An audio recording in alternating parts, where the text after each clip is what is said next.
Hi வணக்கம். இன்றைக்கி ஒரு எஜுகேஷ்னல் ப்ராடக்ட் பற்றி ரிவ்யூ பண்ண போகிறேன். இது மேத்தமேட்டிக்கல் கிட்டு. 3 வயசுக்கு மேலே இருக்கிற ஸ்கூல் போகிற சின்ன குழந்தைகளுக்கு இது யூஸ் ஆகும். இது மேக்ஸ் சொல்லிக் கொடுக்க கொஞ்சம் ஈஸியாக இருக்கும், அதுக்காக தான் வாங்கினேன். இதில் சின்ன சின்ன ஸ்மால் பார்ட்ஸ் எல்லாம் இருக்குது. அதனால் 3 வயசுக்கு கீழே இருக்கிற குழந்தைகளுக்கு இதை வாங்கி கொடுக்காதீங்க. ஏன்னா அவங்க வாயில் போட்டு முழுங்கிட்டாங்கன்னா அது ஒரு பிரச்சனையாயிடும். 3 வயசுக்கு மேலே இருக்கிற குழந்தைகளுக்கு இதை நீங்கள் வாங்கி கொடுத்தாலும் எப்போவும் பெரியவங்க முன்னாடி இதை யூஸ் பண்ணுறது தான் ரொம்ப safe. Front side, back side, sides என்ன எழுதியிருக்காங்கன்னு வாசித்து பார்த்துக்கோங்க.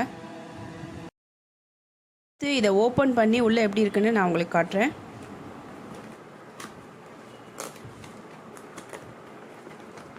ஓப்பன் பண்ணால் உள்ளே ஒரு வுட் பாக்ஸ் இருக்குது.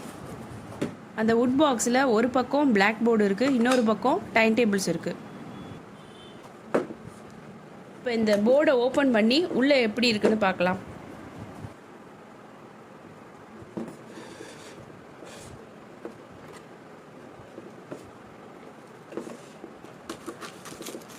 ஓப்பன் பண்ணால் உள்ளே ஒரு சின்ன டஸ்டர் இருக்குது, 3 சாக் பீஸ் இருக்குது. கலர்ஸில் கவுண்டிங் ஸ்டிக் இருக்குது. ஒவ்வொரு கலர்லேயும் 26 ஸ்டிக் இருக்குது. ஸோ மொத்தம் இதில் 104 ஸ்டிக் வரைக்கும் இருக்குது.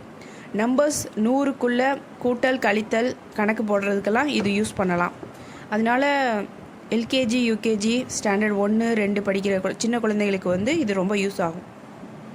2 நம்பர் போர்டு கொடுத்துருக்காங்க. இதில் 0லேருந்து நம்பர் 9 வரை எல்லா நம்பர்ஸும் இருக்குது. இதை நீங்கள் கட் பண்ணி தனியாக எடுத்து வச்சுக்கலாம். இதில் கூட்டல் கழித்தல் பெருக்கல் வகுத்தல் அந்த மாதிரி சின்ன குழந்தைகளுக்கு மேக்ஸ் போட தேவையான எல்லா சிம்பிள்ஸும் இதில் கொடுத்துருக்காங்க. இதை எப்படி யூஸ் பண்ணுறதுன்னு பார்க்கலாம். 2 இடத்துலையும் நம்பர் வைக்கணும், இந்த இடத்துல சிம்பிள் வைக்கணும். இந்த போர்டு யூஸ் பண்ணி 2 டிஜிட் வரைக்கும் கூட்டல் கழித்தல் பெருக்கல் வகுத்தல் இந்த மாதிரி எல்லா கணக்குகளையும் செய்யலாம். அதுக்கப்புறம் குழந்தைங்க அந்த ஸ்டிக்கு வச்சு கால்குலேட் பண்ணி ஆன்சரை இந்த இடத்துல வைக்கணும். யூஸ் பண்ணி ரேஷியோ கூட கற்றுக் கொடுக்கலாம். அது மட்டும் இல்லை, டைம் பார்க்கவும் நம்ம சொல்லிக் கொடுக்கலாம். அவ்வளோதான் இந்த வீடியோ. கீழே டிஸ்கிரிப்ஷன் பாக்ஸில் இதோட லிங்க் தரேன், போய் பார்த்து நீங்கள் செக் பண்ணி வாங்கிக்கோங்க. ஒரு முக்கியமான விஷயம், உங்களுக்கு இந்த கவுண்டிங் ஸ்டிக்கு மட்டும் வேணும்னா கூட அது கூட தனியாக விற்கிது. நான் ஒரு கவுண்டிங் ஸ்டிக் மட்டும் தனியாக கூட வாங்கியிருக்கேன். அதோட லிங்க்கும் நான் கீழே டிஸ்கிரிப்ஷன் பாக்ஸில் தரேன்.